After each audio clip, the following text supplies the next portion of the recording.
ধর্মমত নির্বিশেষে সবাইকে মরা লাগবে, মাস্ট বি। সুতরাং আমাদের জীবনের আজকে থেকে টার্গেট বানিয়ে নেব কি করে কোরআনে কারিমকে সার করা যায়, প্রতিষ্ঠা করা যায়, কোরআন বিষয় করা যায়।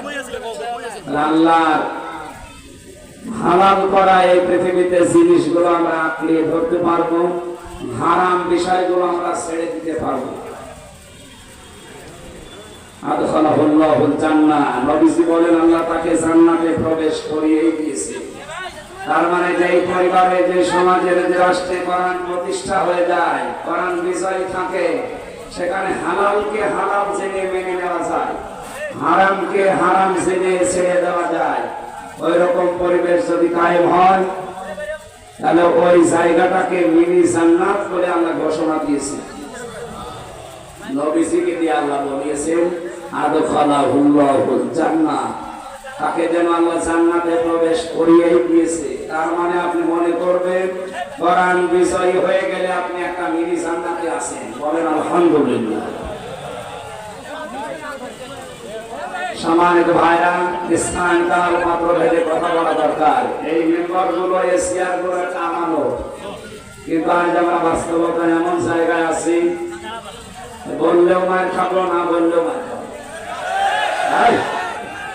আবেগ দিয়ে চলে।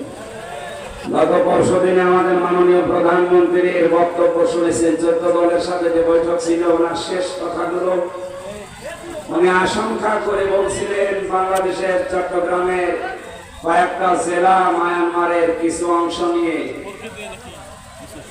সাম্রাজ্যবাদী যারা এই পৃথিবীতে, উনি নাম বলেননি যদিও, তারা একটা স্বাধীন খ্রিস্টান রাষ্ট্র ঘোষণা দেওয়ার জন্য নীরব আন্দোলন চালিয়ে যাচ্ছে। ওনার এটা আশঙ্কা, এই আশঙ্কা যদি সত্যে পরিণত হয়ে যায়, পূর্ব তৈমুরের মতো, দক্ষিণ সুদানের মতো বাংলাদেশ যদি খণ্ড বিখণ্ড হয়ে আলাদা একটা স্বাধীন রাষ্ট্র ওরা গণভোটের মাধ্যমে ঘোষণা দিয়ে ফেলে, বলেন তো এখন যেভাবে স্বাধীনভাবে চট্টগ্রামের বান্দরবান, খাগড়াছড়ি, রাঙ্গামাটি যেতে পারছেন, ওই সময় পাসপোর্ট ছাড়া যেতে পারবে? আমরা দোয়া করছি এবং বিশ্বাস করছি ওনার এই আশঙ্কা যেন সত্য না হয়। যেহেতু চিন্তা ভাবনা নিয়ে চলেন, আশঙ্কা যখন করেছে অবশ্যই কিছু না কিছু উনি কাজ করতে পেরেছে, কিছু না কিছু আজ করতে পেরেছে। ওরা বিমানবন্দর বেশ তৈরি করছে ওই এলাকায়। আপনি কাকে মারবেন এখানে বিমানবন্দর তৈরি করি আর দেশের মাধ্যমে?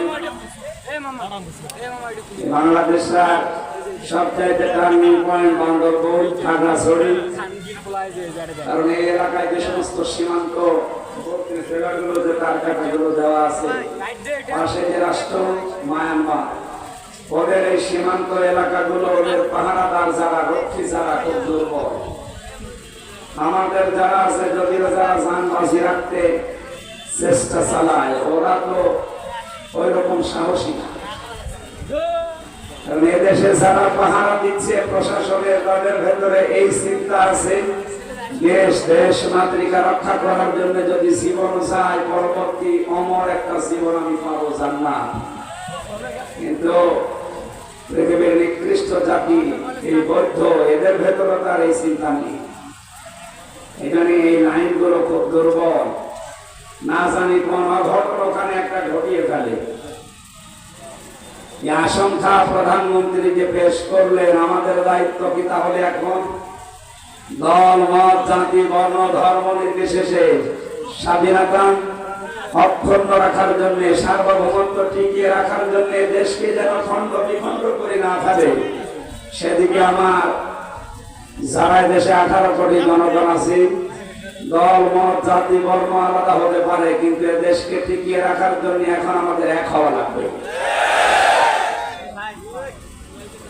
খ্রিস্টান মিশনারির মাধ্যমে, কাদিয়ানীদের মাধ্যমে বিভিন্ন কায়দা কৌশল করে আপনাদের এই লালমনিরহাট, কুড়িগ্রাম, এই 2-3টা জেলা, আর ওদিকে কক্সবাজার, রাঙ্গামাটি, বান্দরবান, খাগড়াছড়ি, এই 4-5টা এরা বহু কাজ করছে নীরবে। যেহেতু 228টা রাষ্ট্র পৃথিবীতে, এখন আমরা মুসলমান মাত্র 57টা, কয়টা? 228টার কাছে আমরা কিছু না। ওরা গণভোটের মাধ্যমে যদি একবার পূর্ব তৈমুরের মতো দক্ষিণ সুদানের মতো ঘোষণা দিয়ে ফেলে যে এটা আমাদের স্বাধীন খ্রিস্টান রাষ্ট্র, তখন মাথায় হাত দেওয়া ছাড়া কিন্তু কিছু করার থাকবে না। এখানে আমাদের প্রধানমন্ত্রীর এই আশঙ্কাকে আমরা সামনে রেখে যে যে দলে আছি ওখান থেকে নিজের জায়গা থেকে আমরা সচেতন হয়ে কাজ করার চেষ্টা চালাবো। আমি বাকি ডিপলি নিচে যে বলতে পারলাম না, যেন দুঃখিত। আল্লাহ আমাদের তৌফিক দিন। আমি আর রক্ষা করার জন্য সবচাইতে বড় মাধ্যম যেটা আল্লাহর কোরআনকে বিজয় করায় দেশে। কোরআন বিজয় না থাকলে স্বাধীনতা থাকবে না। কথা বুঝতেছে? কোরআন যদি বিজয় না থাকে আপনি স্বাধীনতা ধরে রাখতে পারবেন না। সূরা রদের 19 নম্বর আয়াত যেটা আমরা পড়েছি, আল্লাহ রাব্বুল আলামিন এই কথাগুলো আমাদেরকে তার ভাষণে জানিয়েছেন। আফামান ইয়ালামু আন্নামা উনজিলা ইলাইকা মির রাব্বিক, হে নবী আপনার রব আপনাকে যেটা দিয়েছে তার নাম কোরআন।